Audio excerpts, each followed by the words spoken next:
د آخرت د زندګۍ په مقابله کې علماء کرام فرمایي چې دا دنیا او ما فیها او دا حالا چې څومره ده کدا د غنمو او د ووري او د شړشمو د دانو نه ډکه شي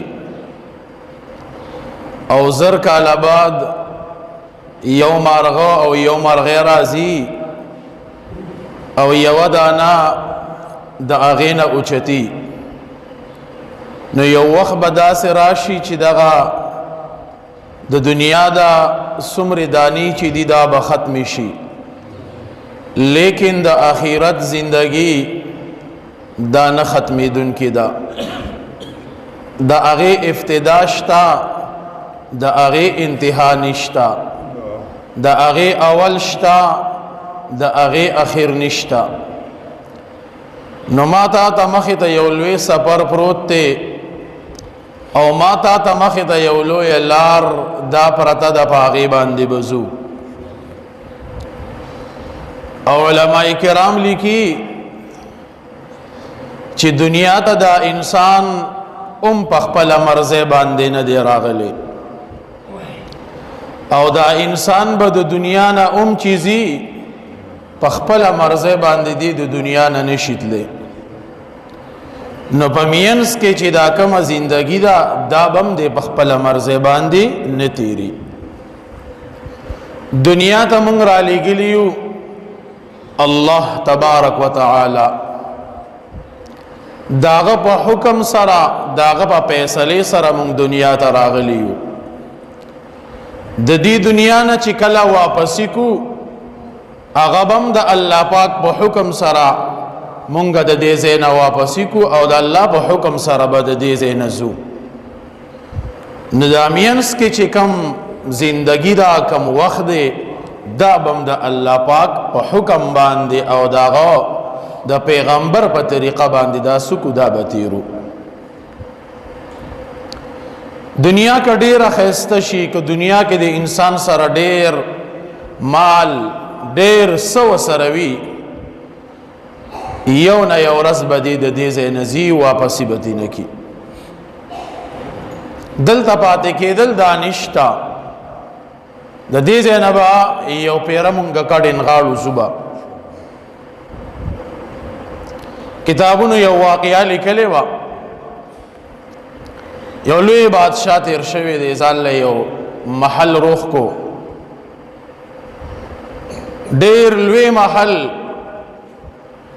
او چې سې زړه غوښتل په هغه محل کې هغه هر څه تیار کړل یو سیس بکې پاتې نشو بادشاہ اعلان وکړو او دا اعلان وکړو چې چا زما په دې محل کې او چا زما دې بنگله کې عیب را وستو اغلبا ز انعام ورکوم خلق براته د محل تماشه وکولا او بادشاہ ته به بادشاہ شاه قربان محل کې اس غیب نشتا محل دا هر یو عیب نه صفا دی هیڅ کمی بکی نشتا ټول کمی دا هر څه سره بکی پورا شوی دی دیکھ یو الله والا لار باندې تیرې دو او د خلکو نه دا خبر واورید چې بادشاہ محل رخ کړی دی او چې چا پکې عیب را وستو نو بادشاہ وی چې زب ورلا انعام ورکوما آغا الله والا راغه او ما بادشاہ ته مخامخ کې چې بادشاہ ته زبد هغه په دې محل کې عیب او خیمه ما ته به عیب معلوم دي خلق حیران دي چې دوري غټ غټ بادشاہان رالل وزیران رالل هغه به صاحب راوي نیستو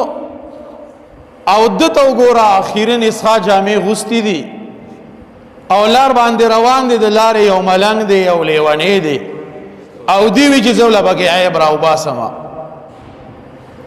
بادشاہ ته مخامخ کړی دی، د بادشاہ دربار ته راوستی دی، د بادشاہ مخې ته ولاړ دی.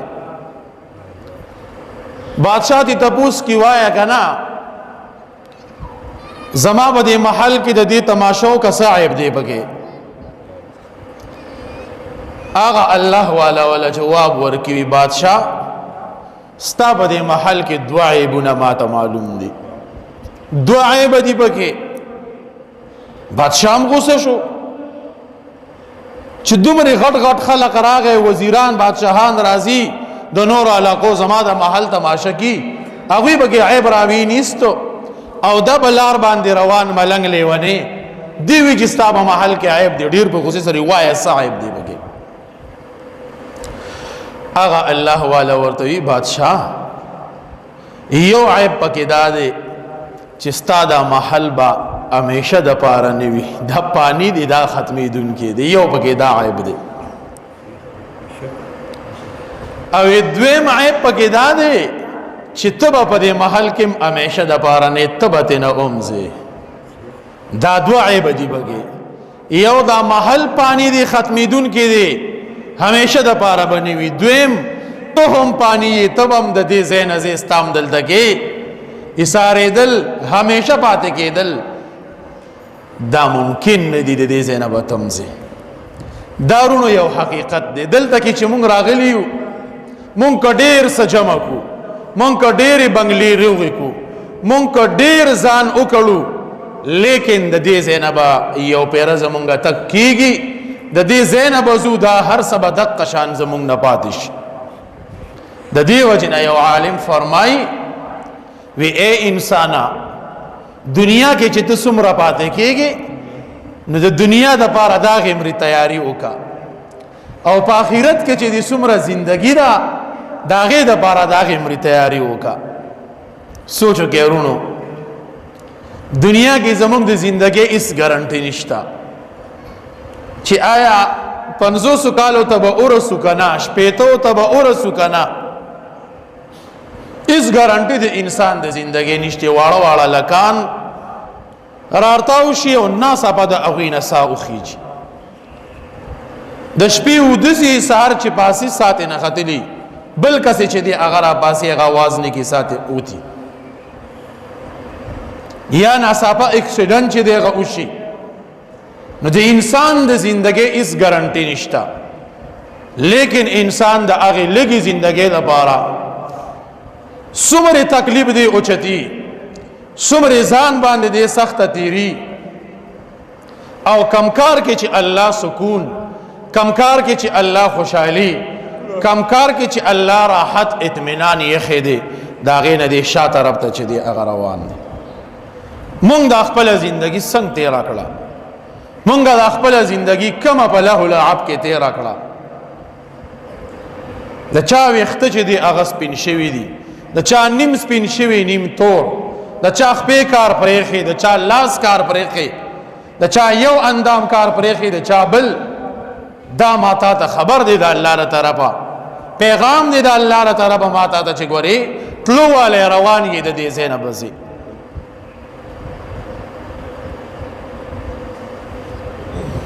الله تبارک وتعالی مونږ لرونو ټیم را کړی دی، وخت یې راله را کړی دی چې دا ټیم څه کو، دا مونږه قیمتي کو. بیا به وروستو مونږه لاسونه مروړو، بیا به وروستو افسوس کو چې کاش مونږ لاړې دنیا ته او مونږ څه وکړی، لیکن دنیا دار العمل دی او اخیرت دا بیا دار الجزا، دغه بیا د بدلی کور دی، هلته به انسان ته بیا بدله میلاویږي. فمن یعمل مثقال ذره خیرا یرا ومن یعمل مثقال ذره شرا یرا. که د ذرې برابر نیک عمل دی کړي هغه به هم وویني، که د ذرې برابر بد عمل دی کړي اب هم هلته کې چې دی هغه وویني. علماء کرامو د کتابونو کې یو واقعه او یو مثال ذکر کړی دی. یو بادشاہ داغه باغچې وې، شپږ باغچې وې. خپل وزیر را وغوښتو او وزیر له ټوکرې یا د هغې وخت مطابق کانګړی وغیره دی وله ورکړل چې لاړ شه او د باغچې نه ماله ښکلې ښکلې مزیدارې میوې راوړه خو دی ورته قسم وله ورکو چې کله د یوې باغچې نه ووتې واپس په بیا هغې باغچې ته نه راځي وزیر وی ټیک تا وزیر چې کله لاړ هغې یوې باغچې ته وردن نه شو ډېرې مزیدارې ښکلې میوې دي پکې سوچ یې وکړو چې یاره دا خو واته باغچې دي داسې به وکړمه چې د دې دا نشو کوم کیدی شي د بلې باغچې دا میوې د دې نه خوږې ښکلي او بادشاه ولا قسم هم ورکړی دی چې ووتې نو بیا به ورته واپس هغې ته نه راځې دې د هغې یوې باغچې نه ووتو بلې ته لاړ بلکې هم هغه شانتې میوې دي ده سوچ کړی دی چې یاره دې درېمې ته به لاړ شم دې درېمې باغچې ته کیدی شي په دې کې د هغې نه ښکلي او بادشاه والا قسم هم ورکړی دی چې واپس به ګورې بیا هغې بلې باغچې ته نه راځي چې د کومې نه ووتې دې درېمې باغچې ته دننه شوی دی هغې کې هم هغه شان میوې دي بیا سوچ کړی دی څلورمې له ورغلی دی پنځمې له ورغلی دی شپږمې ته تللی دی په آخر کې دا سوچ کې چې یاره په دې اومه کې به د ټولو نه ښکلي په دې کې به د ټولو نه اعلی او قیمتي میوې چې دي هغه یې پخې به یې خوندورې به یې مزېدارې به یې نو یاره دې اومې ته به لاړ شم او د دې نه بیا وله راوشو کوم چې کله وزیر اومې باغچې ته دننه شوی دی هغه باغچه وچه کړسه پرته د هغې کې میوې چې دی هغه نشته وزیر ډېر خفه شوی دی چې دا را سره څه وشو زه خو بادشاه میوې له رالیږلي یم او په دې تمه تمه باندې یوه دوه درې څلور پنځه شپږ اومې ته راورسېدم او مې چې به د اخیرې کې به ښکلې سي دا به بادشاه له اوسم او زما د ذهن او زما د ګمان نه خلاف خبره وشوه باغچه خو تشه پرته ده بادشاه والا قسم هم ورکړی دی چې واپس به بیا بلې ته نه راځي نو بلې باغچې ته هم نشي راتلی چې بادشاه له د هغې نه میوه وشوکي او راوړي بله بهرحال هغه تشه ټوکری راغستې ده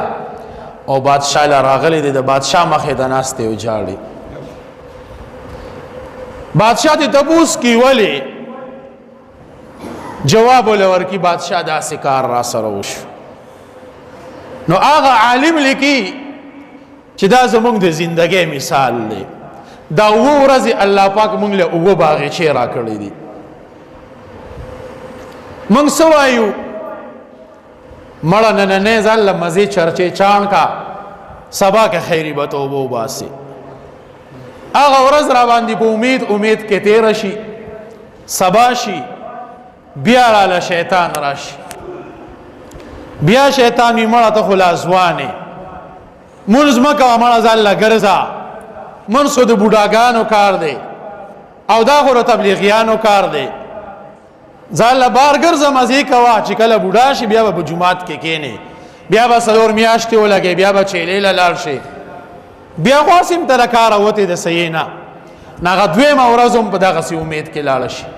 درېم هم څلورم هم پنځم هم شپږم هم ټوله زندګي په امیدونو کې تېره شي اخر دا چې مرګ لاله راشي مرګ راشي بیا انسان وي چې کاش چې سمې وکړې لیکن کمې ورځې چې درنه تللي دی هغې ته ته اوس واپس کېدی نشي هغه ستا د زندګۍ نه لاړې اوس تا له مرګ راغی د مرګ دا تریخ ګوټ دا به سکې ارمان به کې بیا به درنه وخت تېري زما عزتمند مسلمانانو ورونو دغه شانتې الله موږ له دا زندګي را کړې ده که چېرې موږ دغه شان د خپله زندګي امیدونو کې تېرو دا زندگی به تیر شي اس به ونکو خالی لاس به الله دربار ته لاړ شو بیا برانه الله د دې نعمتونو تپوس کی زما ستا سره به بیا جواب ني زما ستا سره به بیا الله ته د مخې د ادریدو اس لار چې دی اغه نوي مقوخر علی الله را کړی دی چې د الله په دربار کې بس سچ باندې توبه وباس توبه صدا د الله هر حکم چې دا مونږ پوره کو. دا الله ماته د سو حکم متوجه دی. نن په دې ټیم کې ماته د الله سو حکم متوجه دی. دې ټیم کې الله ما د کم کار نه منع کی. په دې ټیم کې ماته الله د کم کار حکم چې دی هغه کی.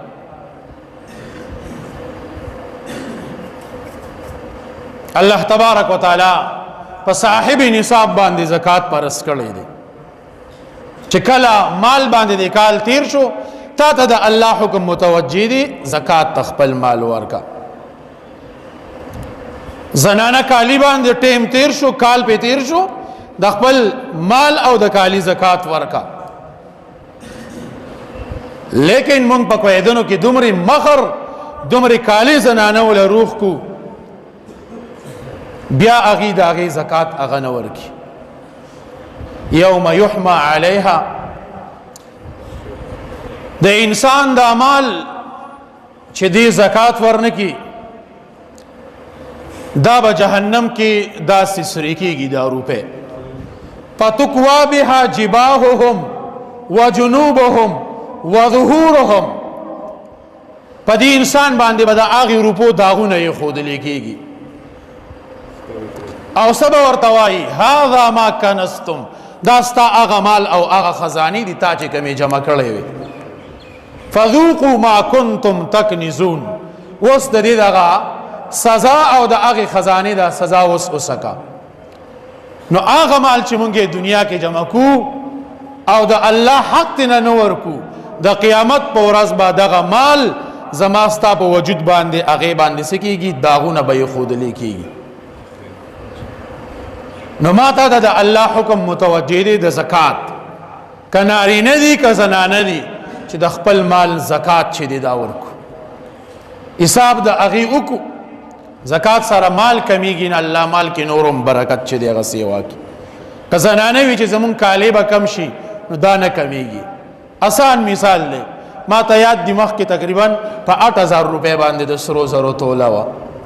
اوس په 1,30,000 تقریبا 35-40 ته رسېدلې ده. نو تاسو وایئ دا زیات شو که کم شو؟ دقه شانتې الله دې کې دغه چې خو کاش چې مونږ د خپل مال نه زکات ورکولې. بیا ما ته د الله له طرفه د مانځو حکم متوجه دی چې ورځ کې ما ته باندې 5 منځونه الله دا فرض کړي دي. آیا مونږه دا حکم د الله پوره کو؟ دغه کې خو جزا مال ډېرې پیسې بارانه شي منځ کې زمونږ څه تاوان دی چې مونږه منځ نه کو څه پیدا به مونږ ته راورسي. منځ مونږه پرېږدو څومره پیدا به دې سره زمونږه کېږي او څومره نقصان دې باندې چې دې هغه کېږي. یو څو احادیث درته وایم د مانځه متعلق د منځ د کولو او د نه کولو مطابق.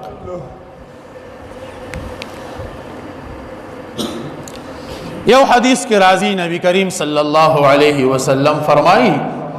او د فضایل اعمال کې به تاسو زمونږ د تبلیغیانو نه اورئ. نبی علیه السلام فرمایي دا به غور سره واورئ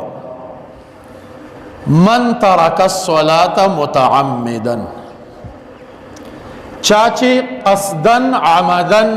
منس پری خودو عذر و تنشتا منز پری خودو فقد کفرا دا سړی کافر شو. فقد کفرا دا سړی څه شو؟ کافر شو. بیا په دې کې علماو تشریحات کړي دي. بعضی د مذهب امامان وایي د دې حدیث په ظاهر باندې عمل کړی دی او وی چې په حقیقت کې دا سړی کافر شو. بعضی امامانو د مذهب لیکن زمون امام ابو حنیفه رحمت الله علیه وی چې نه کافر نه دی خود کو پر کار وکړو. منځ پر خودل دا د کافر کار دی. مؤمن مسلمان بچرته منځ نه پریدي. او بیا وی چې یې مطلب دا دی فقد کفرا دی کوپر ته نږدې شو. کافر نشو خو کوپر ته په دې باندې نږدې شو. زما دا आवाज بکورونو کې زنانا او موري آیا مونږ په وړه وړه خبره باندې مونږ پریدو کنه تاسو به موره خپاکی ګبانا غره عالمان صلحان نیکان خلق دا د معاشره ډاکټران دي دی با د معاشره علاج کی خواږه خبره به وتم کی ترخیب وتم کی ډاکټر لږ تاسو لاړ شئ نو ترخی دوايا نه بګی درکی کنه ستنی د لم وینو سور سړی خوږیږي د قشان دې به ترخی خبرې یو بل تکو په وړه وړه خبره باندې زموږ نمونس پاتې کیږي ز اکثر انم سار منزله جرازم دومره رشکو والا ولاړی ز انتهایی خبشم د دنیا د رزق ګټلو د پاره پنی مشپته پاسې دل او رشکه د رېستلې د نمبر ته دی درولې ده تعالی ته نشي ودرې دي یو دو رکعات اوکا حدیث کې راځي چې کم سړی د پینځو منځونو پابندي کی یو خبره پاغه کې دا د چې زبد د رزق تنگسیا لری کم رزق بداور لپاره حکم ټول نه یادم سب کې الحمدلله راضی زین مرازی منزله لیکن دلته چې وینم ناسمر رشکې والا چې ولاړی دا امریکا سانه غدلته کینی خپاکی ګوبانا اذان اوشي سمری دکانداران داسې دی وی چرته خپل دکان بند نکو چرته بستا په دې دکان کې برکت رانشي چرته بستا په دې مزدوري کې برکت رانشي چرته بستا دا کاروبار ترقی اونکی چې بکم کار کې تا دا الله حکم مات کو کم کار کې تا دا الله فرض عبادت پرې خو دو د چرته نه په هغه کې برکت پاغه کې به چرته نه هغه خیستواله او حسن به کې د کم طرف چې دی غراض نیو حدیث داده من ترک الصلاة متعمدا فقد کفر دویم نبی علیہ السلام فرمائی چې کم سړی قصدن عمدن منز پرې خودو د جهنم په دروازه باندې د دې سړی نوم ولیکل شو او دی په دقه دروازه باندې جهنم ته چې داخليږي دریم حدیث ویچا چې منز پرې خودو ویدا سے شوا چې دا آغا کور والا دا آغا مال دا آغا اهل و عیال دا ټول تباشو دا ټول اور اوسېزل نو چې سړی مال سړی الواد د سړی اهل و عیال دا ارس ختم شي نو دا څومره لوی نقصان دی نو په یو منځ پرې خودو کې د دغه نه زیات نقصان او تاوان دی یو حدیث کی راضی نبی علیہ الصلوۃ والسلام فرمائی چې تاسو وایي چې یو انسان د کور مخې ته یو غټ نهر بهيږي او دا انسان پنځټه ماغه کې غسل کی او لام دی پکې نو آیا وی د دې انسان په وجود باندې بخیره پاتې شي صحابه کرام عرض کی د الله رسول الله نبی علیہ السلام وی دغه شان مثال د پینځو منځونو دی چې کم سړی د دې پینځو منځونو اهتمام کی د دغه انسان باندې به ګناه چرته پاتې نشي دی به د ګناهونو نه دغه شانته صفا او پاک شي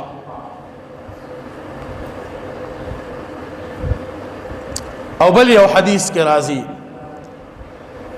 دا لګ د تذکر هم چې تاسو په ذهن کې کینی نور ففضائلو کې د مانځو ډیر زیات احادیث دي فواید کې هم ډیر زیات احادیث دي خدا درې مې د تذکر وې چې تاسو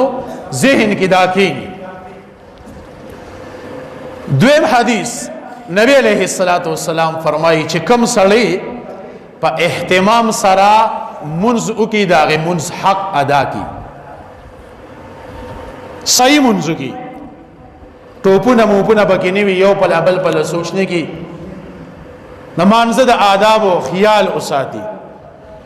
وی الله تبارک وتعالى یو پرشتہ پیدا کی وی هغه پرشتہ د جنت په دریابونو کې په یو دریاب کې غوپه اوخي او چې کله هغه پرشتہ را اوچته شي هغه خپل وزر داسې او پړقي دا غینه چې څومره ساس کې وشو دا هغه ساس کومري نه کې الله پاک د دغه یو منځګزار د پارس کې دالی کی څومره لوی اجر او ثواب دی حضرت عثمان رضی الله عنه تنبیه الغافلین کی دا حدیث شتا حضرت عثمان رضی الله عنه ناسو یو صاحب راغه اذان وکړو حضرت عثمان رضی الله عنه له عبد او دس راوړل شوی